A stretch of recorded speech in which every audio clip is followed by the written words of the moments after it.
A potential client just asked me, is a market sell-off coming? Hi, my name is Gary Mishuras. I'm the managing partner and chief investment officer of Silver Ring Value Partners. I also teach the value investing seminar at the FW Olin Graduate School of Business.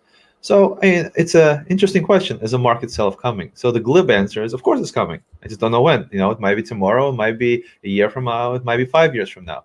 So market sell-offs are just a part of the way the markets work, and that they're always going to come.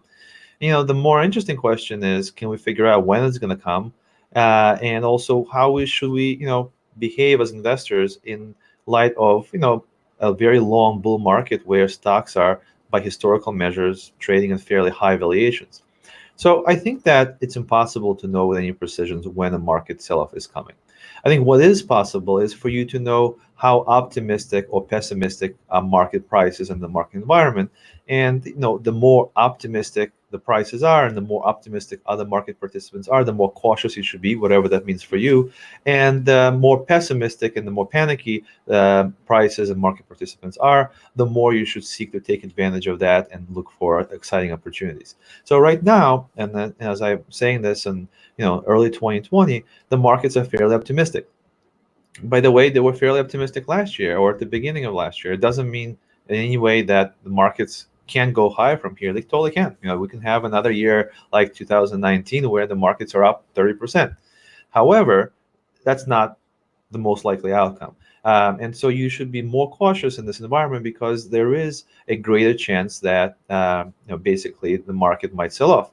However, that would be foolish if I invested based on belief, because what do I know about when the market is going to sell off? I invest in individual companies, hopefully with a big margin of safety, after thorough research, and I'm not really sitting here trying to time the market. So what I would tell you or anyone else who is thinking about this is, don't try to time the market. Don't try to figure out if a sell-off coming. Assume one is coming. Assume you don't know when, and manage your investment affairs in a way that makes sure you're okay when one comes, because one, being a market sell-off, will come, and it's going to be a big one at some point. I would say that 20-30% sell-off is kind of nothing. That would bring us back to where we were, at least in the US, at the beginning of last year. So that's not even that scary. It could be a much bigger event, 40-50%, especially given where stock valuations are. And I think you should invest in the way that you do okay and you survive and you come out another end of such an event. In the meantime, you shouldn't prevent the thought of that potential event from if you find opportunities, take advantage of them. Be careful, make sure you really vet them and you really understand why they're attractive in this fairly optimistic environment. But if you find opportunities that are fairly independent of what's happening in the market, you by all means should take advantage of them in consistent with your process. And you shouldn't forego those opportunities just because the overall market is optimistic. And that's what I'm trying to do. I'm trying to find companies that are mispriced for company specific reasons, where I understand the business well and where there's a big margin of safety in terms of price relative to value. And I'm not going to stop making investments just because the overall market comes across as fairly expensive. At the same time, I recognize that we're very late in the cycle. Everything is going well. Very few people are too worried about much of anything, and that's a dangerous environment. So I think you can do both, and inevitably, if you are being prudent and being cautious, you're going to give up a little bit of the possible return from your best case scenario to make sure that if the worst case scenario comes to pass, you're not going to lose too much money. And that's what risk management is about, and it's something that's very important, and I focus on that as well.